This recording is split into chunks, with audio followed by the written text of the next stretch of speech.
Hello everyone. चलिए आज हम बात करते हैं, हमारी टॉपिक है वो टॉपिक है apparent weight of man in living. ठीक है। टॉपिक का नाम लिख देते हैं यहाँ पे। टॉपिक का नाम है apparent weight of man in living. ये वाला केस आपने बहुत ज़्यादा सुना होगा। इस केस को हम बहुत ज़्यादा सॉल्व भी करते हैं, बहुत सारे क्वेश्चन इसका बेस्ड आते हैं। तो लिफ्ट वाला केस जो है बहुत फेमस है। इसके तीन केस बनते हैं लिफ्ट वाले केस में। तो यहाँ पर जैसे अब जो भी मान लीजिए हम यहाँ पर तीन केस बनाएंगे, तीन से चार केस जितने भी बनेंगे यहाँ पे, ठीक है। तो यहाँ पर दो तरह के फोर्सेस काम आएंगे। एक जो फोर्स यहाँ पर मैं लिखूंगा that will be your, that R is your normal reaction force. इसके बारे में पिछली वीडियो में मैं बात कर चुका हूँ। So this R is your normal reaction force. एक और फोर्स यहाँ पर लगेगा नीचे, आर को ही बैलेंस करने के नीचे तक लगेगा एमजी। ठीक है। आर क्या है हमारा, आर जो है उसको बैलेंस करेगा, कौन बैलेंस करेगा? Actual weight of man, this MG will be actual weight of man. इस केस को समझते जा रहे हैं। चलिए, तो केस नंबर वन से स्टार्ट करते हैं। अगर हम केस नंबर वन लेते हैं यहाँ पे, तो मान लीजिए यहाँ पे क्या है, बहुत फैंसी सी लिफ्ट ना बना के मैं इस तरह की लिफ्ट बनाऊंगा। ठीक है। और ये मान लीजिए मैं यहाँ पे एक आदमी बना दूंगा। चलिए, ठीक है। बेटा ये जो केस है, लिफ्ट इसमें ऊपर जा रही है।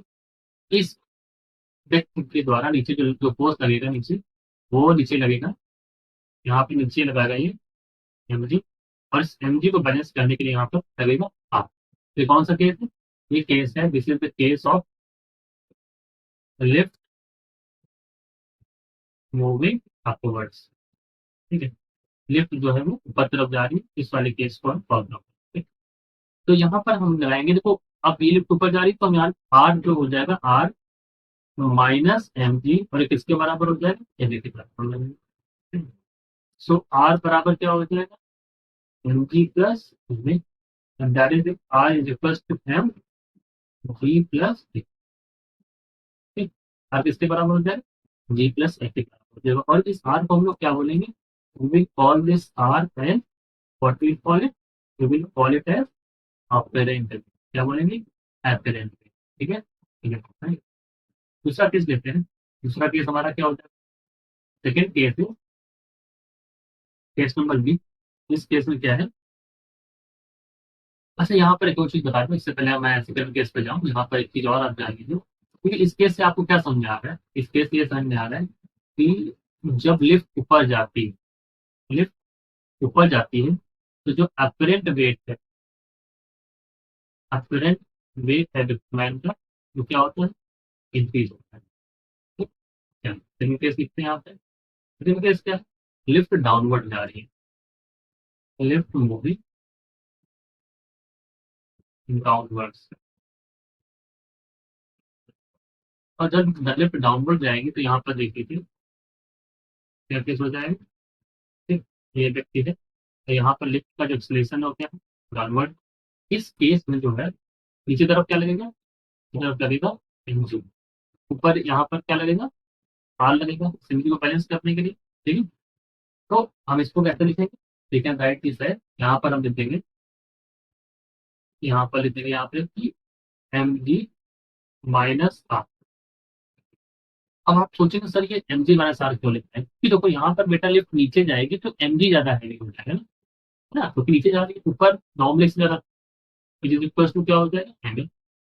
तो हम लिख सकते हैं यहाँ पर आर बराबर क्या हो जाएगा? अगर आर बदलते हैं तो हो जाएगा M G minus M A. तो आर इज इक्वल टू क्या हो जाएगा? M G minus A. इसको भी ब्रैकेट में बन जा देते हैं। चलिए, ठीक। इस केस का मतलब ये है, इसका इस बात का मतलब ये है कि जब लिफ्ट जो है हमारी, तो क्या है, डाउनवर्ड जाएगी, तो जो अपरेंट वेट होगा, किसी भी जिसका जो अपरेंट वेट होगा वो क्या होगा? डिक्रीज होगा। समझ गए? अब थर्ड केस पर चलते हैं। थर्ड केस क्या हो जाएगा यहाँ पे? सी केस। जब लिफ्ट हमारी क्या है? At rest. लिफ्ट हमारी क्या? लिफ्ट इज एट रेस्ट, या फिर इंपॉर्टेंट बात ये भी है कि मूविंग विद, तो फिर ये मूव कर रही है with uniform velocity, uniform velocity. देखो सबको क्या है, यूनिफॉर्म वेलोसिटी, इसको मैं थोड़ा स्पिन कर देता हूँ। देखो अगर वेलोसिटी यूनिफॉर्म होगी तो ए बराबर क्या होता है, ए इज इक्वल टू होता है डी बाई टी। अगर वेलोसिटी यूनिफॉर्म तो एक्सप्रेशन क्या हो जाएगा, डी हो जाएगा। यानी इस केस को ऐसे समझते हैं कि ये हमारी लिफ्ट है, ठीक, और ये व्यक्ति यहाँ पे बैठा हुआ है, और एक्सलेशन जो है वो क्या है, जीरो। तो यहाँ पर आर नॉर्मल एक्शन लगेगा, नीचे तरफ क्या लगेगा, डाउनवर्ड यहाँ पर लगेगा एम जी, और आर माइनस एम जी, या फिर R is minus M G बराबर क्या हो जाएगा, एम इंटू जीरो। तो आर इज इक्वल टू इस केस में क्या हो जाएगा, एम जी के बराबर हो जाएगा। सर किसके बराबर हो गया, एम। यानी इस केस में अगर आप लिखना चाहते तो लिख सकते हैं कि जो अपरेंट ब्रेक है वो किसके बराबर हो जाएगा, तो हो जाएगा एक्चुअल ब्रेक के बराबर। ठीक? किसके बराबर हो जाएगा, apparent break is equal to actual. ठीक, आगे बढ़ते हैं, डीटीएफ में चलते हैं, एक और केस ले लेते हैं। ये केस थोड़ा सा इंपॉर्टेंट है और एक बड़ा इंटरेस्टिंग केस भी है। इसको बोलते हैं free fall. Free free fall का मतलब ये होता है कि बॉडी जो है वो सिर्फ ग्रेविटी के इफेक्ट के अंदर गिरे, body false only under the effect of gravity, सिर्फ ग्रेविटी के इफेक्ट बॉडी गिरे, तो इसको बोलते हैं फ्री फॉल। अब ये केस कब होगा, ये केस तब होगा कि जो हमारा केबल, मान लीजिए हमारी जहाँ यहाँ लिफ्ट को बना देते हैं लिफ्ट, तो लिफ्ट को लटकने वाली जो केबल है, ये जो रोप, ये रोप क्या हो जाए, ये ब्रेक हो जाए, ये रोप जो है इसमें ब्रेक टूट जाए, तो रोप क्या हो जाएगी, रोप ब्रेक हो जाए मान लो इस केस में, तो ये क्या हो जाएगा, फ्री फॉल का केस आ जाएगा। तो अब जब फ्री फॉल का केस आ जाएगा तो यहाँ पर जो ए हो जाएगा इस केस में, ए बराबर क्या हो जाएगा, जी के बराबर हो जाएगा, तो आर बराबर एम जी माइनस जी हो जाएगा, that is equal to zero. तो जो नॉर्मल रिएक्शन फोर्स है वो क्या हो गया यहाँ पे, जीरो हो गया। यानी अपरेंट वेट क्या हो जाएगा यहाँ पे, इस केस में अपरेंट वेट जो हो जाएगा, that apparent weight is equal to zero. ठीक, यानी कि इस केस में पर्सन जो है वो कैसी कंडीशन महसूस करेगा, दिस इज द कंडीशन कि व्यक्ति को क्या लगेगा, वेटलेसनेस महसूस होगी। ये केस आपने देखा होगा झूले में, कभी आपने झूले में झूला हो, तो उस केस में ऐसे पेट में थोड़ा सा नहीं होता है, तो वो वेटलेसनेस की ही कंडीशन हमें महसूस होती है, तो इसको बोलते हैं वेटलेसनेस की कंडीशन। चले आगे चले कुछ क्वेश्चन को कर लेते हैं, अभी तो यही तक का था, कुछ क्वेश्चनों को करेंगे तो वो हम इस चीज को समझेंगे। ठीक है, let me right the question first, मैं क्वेश्चन ये बताया आपने। सो तो वेट करो, तो हमारा जो क्वेश्चन है वो क्वेश्चन ये है कि स्प्रिंग बैलेंस इज यहाँ पर लिखा है, तो यहाँ पर क्वेश्चन ये है कि स्प्रिंग बैलेंस, आप कीजिएगा, spring balance is attached to a ceiling of an elevator, a boy hangs in his bag and the spring reading reads 49 Newton. Now, when the elevator is stationary, if the elevator move with a speed of, sorry, with acceleration of 5 metre पर second पर, what the reading of spring balance? ठीक, अब पहले देखो यहाँ पर case क्या है कि जो जब हमारा इलेवेटर जो, when elevator is what is stationary,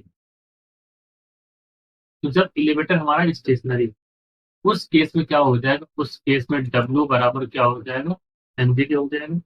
wait कितना रेटिंग कर रहा है, 49, और मास हमको नहीं पता है और जी की वैल्यू हमको पता है 9.8।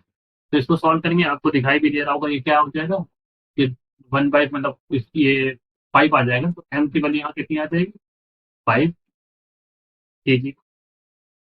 तो मास आ गया।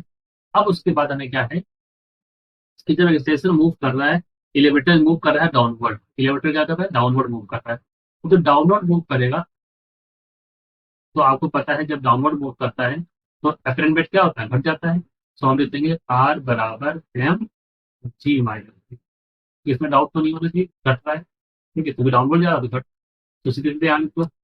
यहाँ पर आर इक्वल टू क्या हो जाएगा, एम की वैल्यू है 5 kg, जी की वैल्यू है 9 और स्टेशन दे रखा है 5।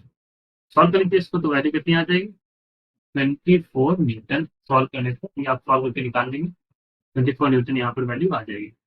ठीक, आगे चलते हैं, अगला क्वेश्चन देखते हैं। इस क्वेश्चन में कह रहा है इधर stationary elevator a man standing with bucket full of water. ठीक है, बकेट में होल है, the rate of flow of water through its hole is R naught. ठीक है, elevator starts to move up, then down with the same acceleration, then the rate of flow of this water and और ये art जो इसका whole का है। ठीक है, और इसका सुखा के ऊपर आपसे इस क्वेश्चन को समझते हैं। इस क्वेश्चन में तीनों ही कॉन्सेप्ट लगा दिए, बड़ा अच्छा क्वेश्चन बना दिया, तीनों कॉन्सेप्ट लगा दिए हैं इन्होंने। इस क्वेश्चन को समझते हैं जब ऐसे। अब इस केस में क्या है सोल्यूशन, देखो इसका। देखो पहले क्या है, जो एलिवेटर जो हो जाएगा वो रेस्ट पर पहले केस में, और जो बकेट उससे क्या है, एक पोल। तो जब हमारा एलिवेटर ऊपर जाएगा, रेस्ट वाले केस में तो हमको पता है क्या होगा, आर बराबर मतलब दोनों ही बराबर होते हैं। जब एलिवेटर हमारा ऊपर जाएगा तो इस ऊपर जाने समय क्या होगा, जो अपरेंट वेट होगा वो ज्यादा हो जाता है, बढ़ जाता है, होता है ऐसा, बिल्कुल होता है। ठीक है, और यहाँ पर क्या हो जाएगा, तो अगर एलिवेटर हमारा नीचे जाएगा, एलिवेटर नीचे जाएगा तो अपरेंट वेट क्या हो जाएगा, ये बात सबको क्लियर है। ठीक है, तो अभी हम निकालते हैं फोर्स जब ये जाएगा अपवर्ड,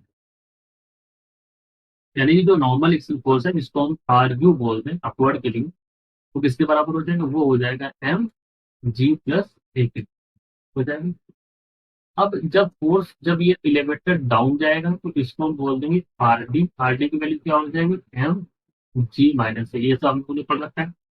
और जब ये रेस्ट पर है, एट रेस्ट, तो आर यहाँ पर क्या लिखते हैं, R zero, that is equal to क्या हो जाएगा एम। ये तीनों केस हम दोनों पढ़ सकते हैं। अब आप मुझे जरा कंपेयर करके बताओ कौन सा केस ज्यादा बड़ा छोटा कैसे क्या होगा। तो यहाँ पर आपको दिखाई दे रहा होगा, सबसे बड़ा है आर यू, उससे बड़ा है आर नॉट, उससे सबसे छोटा कौन सा है आर डी, यानी डाउनवर्ड जाने में सबसे कम rate of flow of water. ठीक है, तो rate of flow of water को हमने कैसे कैसे represent कर लिया, यही हमारा आंसर है यहाँ पे। This is the answer for the rate of flow of water. समझ में आएगा, आगे चलते हैं, क्वेश्चन बहुत अच्छा है और क्वेश्चन है क्या। ठीक है, इस क्वेश्चन में कहता है in the adjoining figure a wedge is fixed elevator moving upward. ठीक है,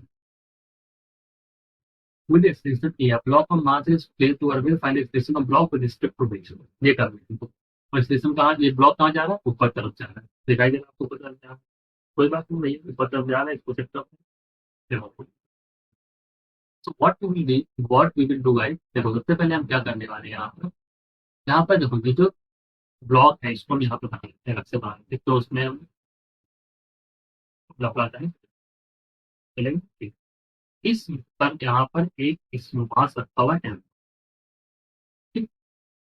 अब इसके वो बनाते हैं कि कौन कौन सा कंपोनेंट हो जाएगा, थीटा यहाँ लगाते हैं, तो यहाँ नीचे तरफ जो फोर्स लगेगा वो दो लगेगा, एम जी प्लस एक सीडो फोर्स लगेगा यहाँ पे, क्योंकि हम यहाँ पर इसको मूवमेंट देखेंगे तो क्या हो जाएगा, सीडो फोर्स एम। और इसको बैलेंस करने वाला एक फोर्स और लगेगा जिसको हम बोलेंगे नॉर्मल एक्शन फोर्स।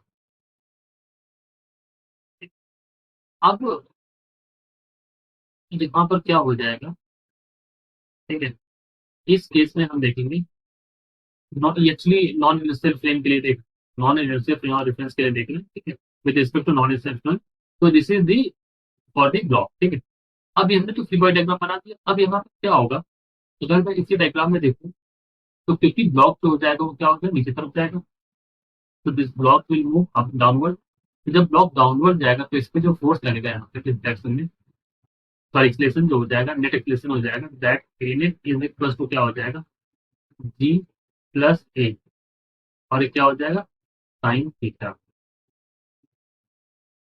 ठीक, अब आप मुझे सर ये कैसे हो गए, आप पूछोगे सर ये कैसे हो गया। तो यहाँ पर क्या हो जाएगा, अगर आप देखेंगे ध्यान से, एक्सलेशन जो हो जाएगा वो क्या हो जाएगा, तो g sine theta down the plane, एक ही वैल्यू क्या हो जाएगी जी साइन थीटा। और अगर लिफ्ट स्टेशनरी होती तो सिर्फ क्या काम करता है हमारा एम जी का प्रयोग, लेकिन लिफ्ट तो मूव कर रही है। तो यहाँ पर जो डाउनवर्ड फोर्स हो जाएगा, यानी आर की वैल्यू हो जाएगी वो क्या हो जाएगी M G plus M A, यानी एम जी प्लस ए। ठीक। तो यहाँ पर जो एक्सलेशन हो जाएगा टोटल वो क्या हो जाएगा, ए बराबर क्या हो जाएगा, नेट ए हो जाएगा वो जी प्लस ए, ये नेट है ए साइन। ठीक। This will be the acceleration of the block. ठीक है। और यहाँ पर इस केस में अगर मैं एक सूडो एक्सलेशन देखो तो उसकी वैल्यू हो जाएगी माइनस, ये हमारा क्या है सी टू एक्सलेशन। समझे।